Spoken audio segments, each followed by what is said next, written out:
এই তো হাই গেছে 150 কইছি 166 এ গেছে ভাই আইছে নি এবার আইতে এত বড় হিসিং মার আচ্ছা। মানে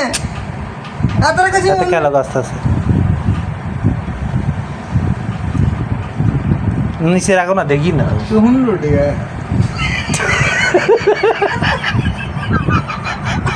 কি চার বাজ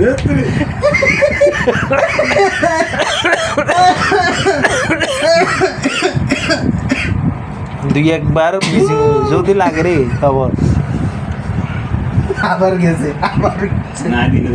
তো দশনি বা নিচে রাখলে কইতে আর কোন সময় আইবে যাবে একটা দল মানে 1 ইনটু ওকে এনে জোর করে দিস না তাত কই লাগা একটু রিস্ক লো আইবো আইবো এই সাইজ আইবো কত আইবো আইবো একটু বেশি